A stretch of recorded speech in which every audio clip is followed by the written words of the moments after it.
Si t'es pressé le matin ou que tu croules sous la canicule, j'ai un truc pour toi. Des cubes de concombre congelés pour tes smoothies. Oui, t'as bien entendu. On pense jamais à congeler le concombre parce qu'en dégelant, il perd sa texture croquante et devient tout mou. Je te concède que l'image n'est pas super excitante. Mais pour un smoothie, c'est un secret bien gardé. Bonjour et bienvenue au 20e épisode du balado Le goût du jardin. Moi, c'est Frédéric Thériault. Je suis en compagnie de mes co-hôtes Sophie Descoteaux et Dan Brisebois. Salut Sophie. Salut Fred. Aujourd'hui, tu vas nous aider à gérer l'abondance de concombres et de tomates.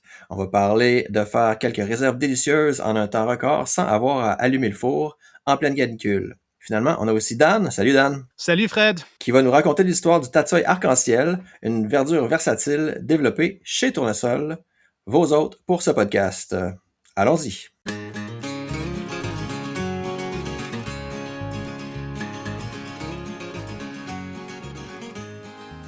Salut, dis-moi donc, j'aimerais savoir si, comme moi, tu regardes ton comptoir de cuisine qui croule sous les tomates et les concombres avec un sentiment partagé. C'est un drôle de sentiment, un mélange de fierté et de gratitude face à l'abondance, puis on se le cachera pas, un sentiment de découragement aussi, parce qu'on se demande quoi faire pour ne pas en gaspiller une seule miette, tout en sachant qu'on avait peut-être d'autres plans pour la fin de semaine ou que l'horaire de la semaine est déjà assez chargé comme ça. Tu veux pas passer des heures à gérer ça et t'en as déjà donné à tout le monde. T'en as donné aux voisins, à tes parents, à la gardienne, aux facteurs et tu croules encore sous les concombres et les tomates. Mais aujourd'hui, je te propose un guide de survie pour gérer ce beau problème d'abondance sans gaspiller tout ton travail. On va laisser de côté pour un instant les longues heures de stérilisation à l'eau bouillante pour les conserves, même si on les aime. Aujourd'hui, on s'attaque au surplus avec des astuces simples et originales. On va commencer avec le concombre. Tu le sais peut-être déjà, mais le concombre, c'est de l'eau à plus de 95%. Oui, c'est rafraîchissant, oui, c'est croquant, mais quand t'en as 10 qui attendent sur le comptoir, le temps joue contre toi. Ils perdent leur fermeté et finissent par ramollir. Si t'es pressé le matin ou que tu croules sous la canicule, j'ai un truc pour toi. Des cubes de concombre congelés pour tes smoothies. Oui, t'as bien entendu. On pense jamais à congeler le concombre parce qu'en dégelant, il perd sa texture croquante et devient tout mou. Je te concède que l'image n'est pas super excitante. Mais pour un smoothie, c'est un secret bien gardé. Au lieu d'utiliser des glaçons d'eau qui vont diluer les saveurs de ton breuvage en fondant, tu vas utiliser tes surplus de concombre comme agent réfrigérant et nutritif. Comment on fait? C'est super simple. Tu prends tes concombres, tu les laves bien. Pas besoin de les peler s'ils sont bio et que la peau n'est pas trop épaisse. Tu les coupes en gros dés ou en rondelles. Ensuite, tu les étales sur une plaque à biscuits recouverte de papier parchemin en les espaçant un peu. Tu mets la plaque au congélateur pour environ 2 ou 3 heures. Une fois qu'ils sont durs comme de la roche, tu les transfères dans un sac de congélation. Ils colleront pas ensemble. Le lendemain matin, quand tu prépareras ton smoothie, ça peut être un mélange de pommes, d'épinards du jardin, de menthe et de lait végétal.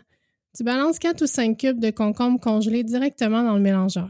Ça donne une texture ultra onctueuse, presque crémeuse et une fraîcheur incroyable sans diluer le goût. On appelle ça du pur génie anti-gaspillage. Je te parle maintenant d'un deuxième truc. On reste dans le concombre, mais on passe du côté salé et croquant avec les pickles au frigo.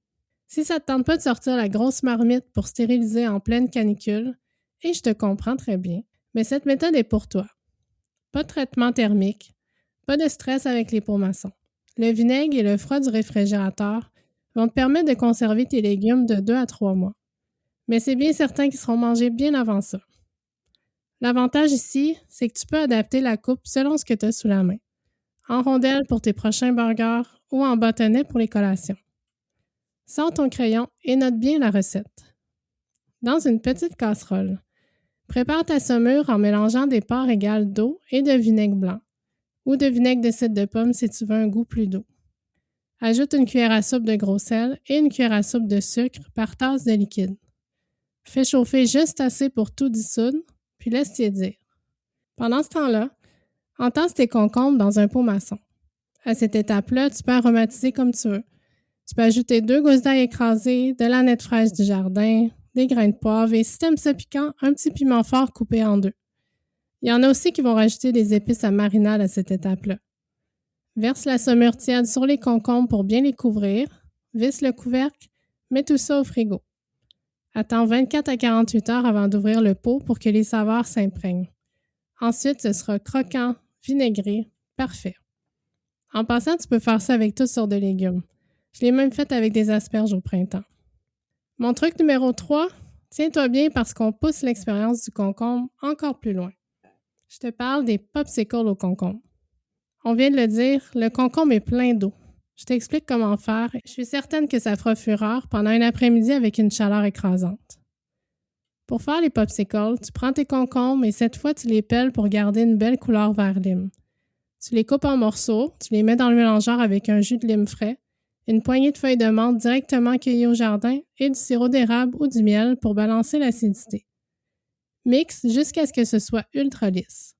Verse le mélange dans des moules à popsicles et mets-le au congélateur. C'est vraiment rafraîchissant. Maintenant, dis-moi, Dan, j'ai envie de te demander, qu'est-ce que tu ferais avec une montagne de concombres, à part récolter leurs semences, mettons? Ben, je pense qu'il va falloir que je fasse beaucoup de popsicles. C'est une très bonne idée. Autrement, j'ai déjà parlé de couper en rondelles et manger avec un peu de ketchup. Mais ce qu'on fait beaucoup avec les concombres chez nous, on fait du tzatziki, mélangé avec du yogourt, ou on fait des cornichons lactofermentés. Alors, comme soit en bouteille ou dans un grand pot, on met les cornichons, puis des têtes de fleurs d'aneth, puis de l'ail. Et on fait un saumure, je pense que c'est 2%, peut-être 5% de sel, avec juste de l'eau puis de sel. Puis on met ça sur le comptoir pendant 2-3 semaines. Et les cornichons lactofermentés sont délicieux.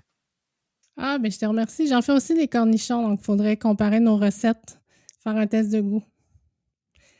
On va essayer ça. Maintenant que la montagne de concombre a disparu, qu'est-ce qu'on fait avec la montagne de tomates sur le comptoir? Mais si tu as des paniers pleins, voici une technique pour les passer à la vitesse de l'éclair. C'est la passata minute sans cuisson. Quand on manque de temps, on n'a pas envie de peler les tomates une par une, de les épépiner puis de les faire mijoter 3 heures. Alors on saute des étapes. La méthode express. Mais tu coupes simplement tes tomates en quartiers et tu enlèves le cœur. Tu les mets directement dans le mélangeur avec leur peau, avec leurs pépins.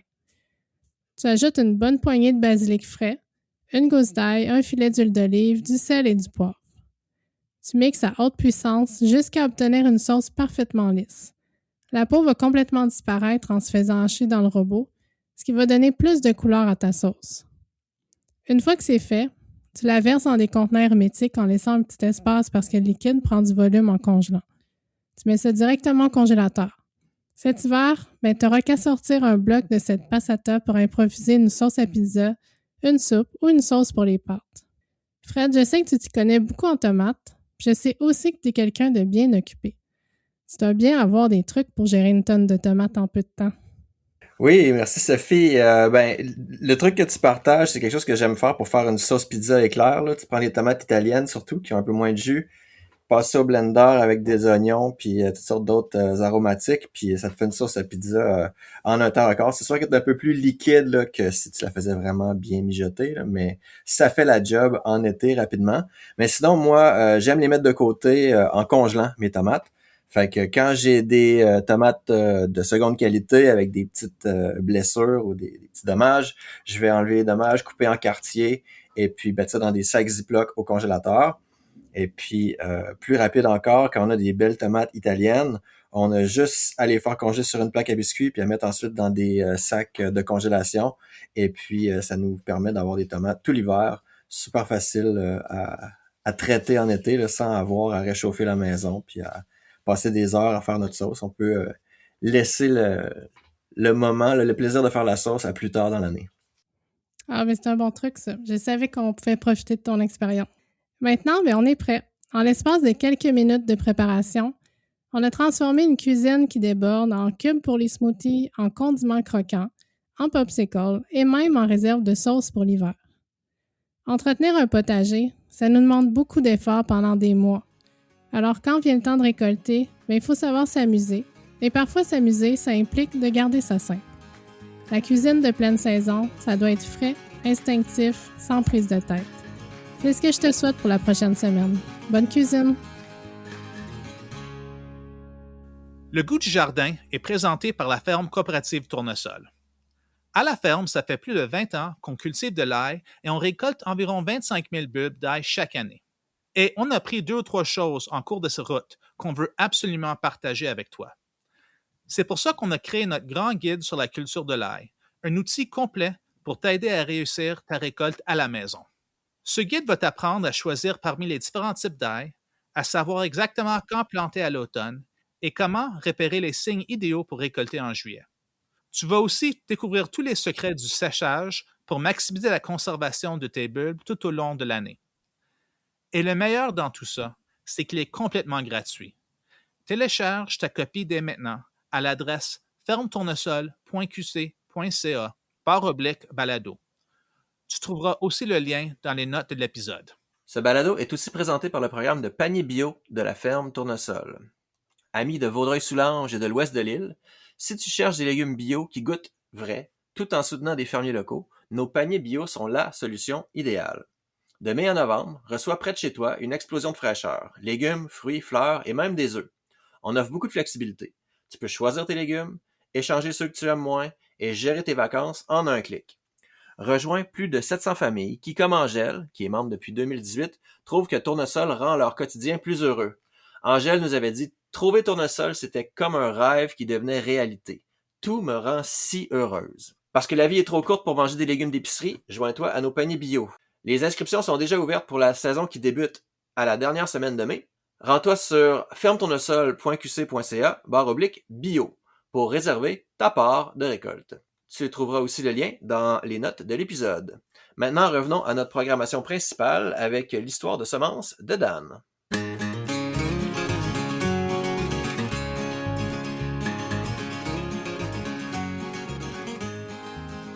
Aujourd'hui, on parle d'une autre verdurette magnifique pour ton jardin d'automne pour donner une touche de violet à tes salades d'octobre, le tatsoi arc-en-ciel. Le tatsoi ressemble à un bok choy plat et ouvert. Normalement, c'est une plante vert foncé avec des feuilles bien rondes. Mais le tatsoi arc-en-ciel, lui, ses feuilles vont du vert foncé au pourpre et ses tiges passent du blanc au rose. C'est de là que vient son nom arc-en-ciel. Et si tu le fais pousser en hiver, dans un tunnel ou en serre, il prend une teinte violette profonde, absolument splendide. Alors, la tatsoi arc-en-ciel, c'est une variété qu'on a développée directement ici à la ferme Tournesol. Alors, qu'est-ce qu'on fait avec ça en cuisine? Sophie, comment est-ce que tu cuisines avec du tatsoi arc-en-ciel? Ben, je vais l'utiliser un peu comme j'utilise du bok choy, donc dans un sauté ou sur un riz. Rarement comme élément principal, mais plus comme un agent de remplissage. Donc, je vais l'associer avec de l'ail, par exemple, puis un peu d'huile de sésame. Et toi, Fred, qu'est-ce que tu fais avec du tatsoi arc-en-ciel?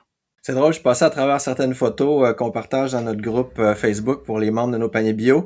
Et puis, j'avais justement des photos, 2 suggestions avec le tatsoi arc-en-ciel. C'était juste comme une verdure, donc hachée en petits morceaux, utilisé sur des tacos pour rajouter de la verdure. Donc, ça fait une très bonne salade, le tatsoi arc-en-ciel. Et puis sinon, j'aime le faire cuire avec des mets là, où il y a des œufs, là, que ce soit quiche ou omelette. Alors, on peut le manger cru, on peut le manger cuit. Ça se mange un peu comme des épinards ou du chou kale, en fait. Et c'est assez facile à cultiver. Dans le jardin, le tatsoi arc-en-ciel peut être semé dès que tu peux travailler la terre et jusqu'au milieu du mois d'août. C'est une culture qui tolère très bien un peu de froid. Tu peux semer les semences serrées pour récolter de jeunes pousses ou tu peux les espacer à 20 ou 30 cm pour récolter des têtes entières. Une fois que le tatsoi arc-en-ciel atteint sa pleine maturité, tu peux le récolter pendant quelques semaines, mais il va monter par la suite en fleurs et plus tard en semences. Si tu veux avoir toujours du tatsoi arc-en-ciel en saison, l'idéal, c'est de le semer tous les 2 à 4 semaines. Alors, le tatsoi est un légume-feuille originaire de Chine, où il est cultivé depuis 1500 ans. Le nom tatsoi vient du cantonais et signifie littéralement légume couché ou légume étalé. Cela fait référence à sa forme unique, une rosette de feuilles qui pousse très bas, presque aplatie contre le sol pour se protéger du froid. Pendant des siècles, le tatsoi a surtout été cultivé en Asie de l'Est, particulièrement en Chine et au Japon, où il est devenu un aliment de base pour la saison froide. C'est une plante qui a évolué pour devenir perceptionnellement résistante au gel, capable de survivre à des températures allant jusqu'à environ moins 10 degrés Celsius. Cette tolérance au froid a fait du tatsoi une source précieuse de nourriture fraîche à la fin de l'automne et au début de l'hiver, au moment où les autres crucifères avaient du mal à tenir le coup. Le tatsoi s'est ensuite fait connaître en Amérique du Nord et en Europe dans les années 1980 et 90 avec la popularité croissante des mélanges de salade et du mesclun chez les petits maraîchers et les chefs. L'aventure du tatsoi arc-en-ciel a commencé en 2007 sur notre ferme, la ferme Tournesol. Je faisais pousser du Yukina Savoie, qui ressemble à un gros tatsoi, juste à côté d'un mélange de crucifères Pink Petiole Mix de chez Wild Garden Seeds. Les catalogues de semences disaient que ces deux crucifères-là étaient des espèces différentes, donc ils ne devraient pas se croiser. Alors je les ai plantés côté à côté, sans m'inquiéter. Par contre, quand on a ressemé les semences de Yukina Savoie qu'on avait conservées, il y avait environ 10 à 20 % des plantes qui étaient croisées. Les catalogues s'étaient donc trompés. C'était les mêmes espèces. Ce croisement donnait des feuilles vertes avec des tiges pourpres. J'ai adoré cette apparence et j'ai gardé les semences de ces plants et j'ai commencé à sélectionner les individus les plus mauves. J'ai aussi intégré du vrai tatsoi dans le mélange. Après environ 12 ans de sélection, on a obtenu une variété assez uniforme, un peu moins multicolore qu'au début, mais tellement délicieuse et magnifique, avec beaucoup plus de mauve. Si tu as envie de récolter tes propres semences de tatsoi arc-en-ciel, assure-toi de les planter en mai pour qu'ils aient le temps de fleurir et de monter en graines pendant la saison de croissance. Les gousses sèches sont super faciles à ramasser et ouvrir. Tu peux utiliser une passoire à spaghetti pour séparer les semences, puis vanner le tout devant un ventilateur pour obtenir des semences bien propres.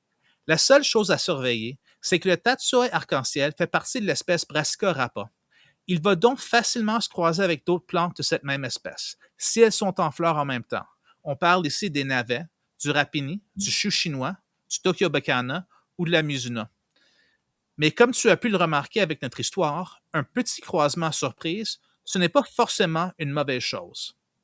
Note bien que le tatsoi arc-en-ciel ne se croisera pas avec les moutardes piquantes, le chou kale ou le brocoli, qui sont d'autres espèces de crucifères. Si tu veux ajouter une touche de violet à ton jardin d'hiver, procure-toi des semences de tatsoi arc-en-ciel sur notre boutique en ligne et prépare tes semis dès aujourd'hui.